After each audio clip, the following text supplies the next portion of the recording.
Tapi akhirnya di ujung pembicaraannya beliau berkata, saya adalah orang yang pernah merasa keberatan dengan gerakan dakwah mengingatkan orang yang pacaran, Ustaz. Oh, Bapak. Iya, Ustaz. Dan saya minta dimaafkan sama Allah. Kenapa? Allah mengirimkan teguran. Anak saya hamil sebelum nikah.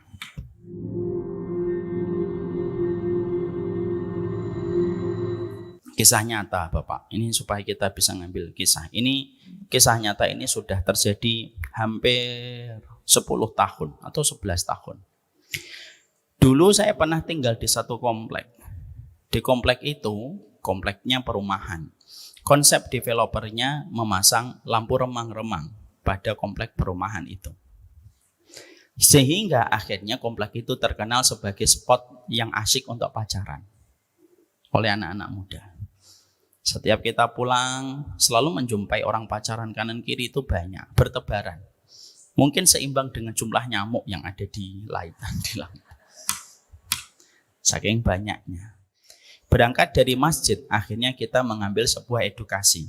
Ayo kita mencoba. Kita mencoba untuk memberikan nasihat kepada anak-anak muda ini supaya mereka tidak terseret kepada pergaulan bebas. Tulisan demi tulisan dibuat di sepanjang jalan masuk kepada komplek perumahan itu. Tapi mungkin ya karena anak mudanya, mungkin sebagian buta huruf dan tidak membaca, justru pacarannya di depan tulisan. Insyaallah. Akhirnya berlanjut, ya.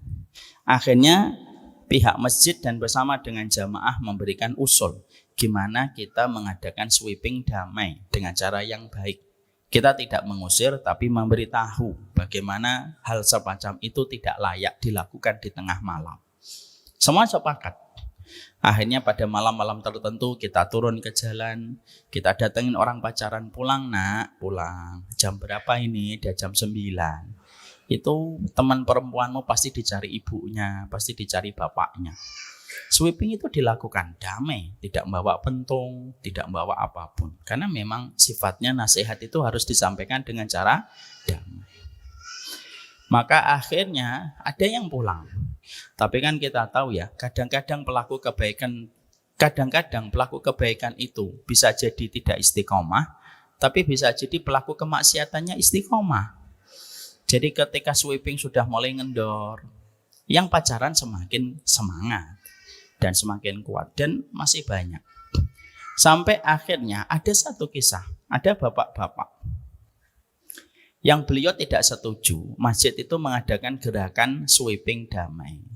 Lalu beliau bilang ke salah satu jamaah yang lainnya, udahlah nggak usah kayak gitu. Buat apa ngelakuin kayak gitu? Udahlah, yang penting tidak mengganggu orang yang sedang beribadah. Cukup. Kita nggak bisa ngontrol setiap orang. Biarkan saja gitu. Namanya juga anak muda. Nah, ini loh kalimat yang berbahaya. Namanya juga anak muda. Nah terus kalau kita mengatakan namanya juga anak muda, lah fungsi orang tua terus apa? Kalau semuanya langsung mengatakan ya sudahlah namanya anak muda, ya justru karena anak muda dia harus mendapatkan bimbingan dan ketegasan. Lalu akhirnya beliau tidak setuju. Sampailah suara keberatan beliau kepada pihak masjid dan sampai pula kepada saya. Ustadz begini. Saya bilang enggak apa-apa. Pertama sweeping kita damai. Enggak ada namanya macam-macam. Kita lakukan bersama dengan para pengurus RT juga. RT ikut enggak apa-apa.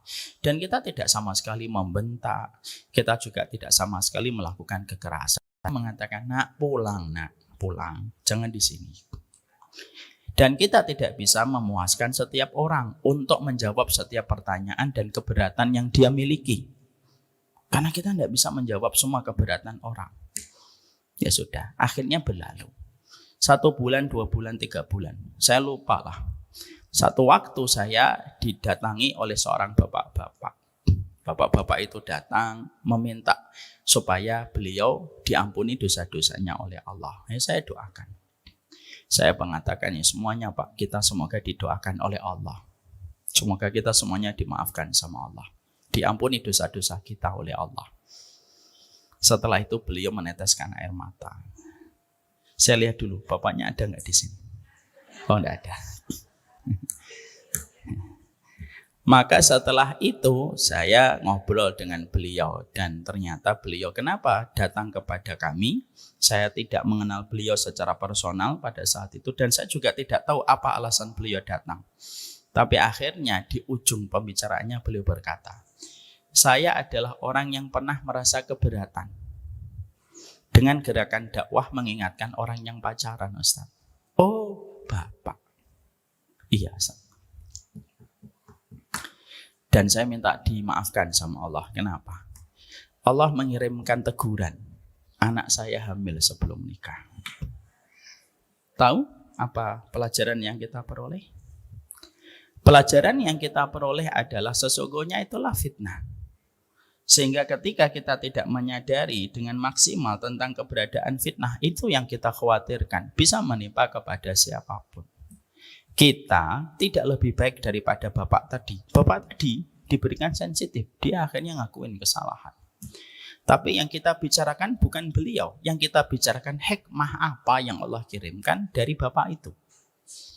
Sehingga akhirnya disitulah kita semakin paham, jaga keluarga itu merupakan perkara besar.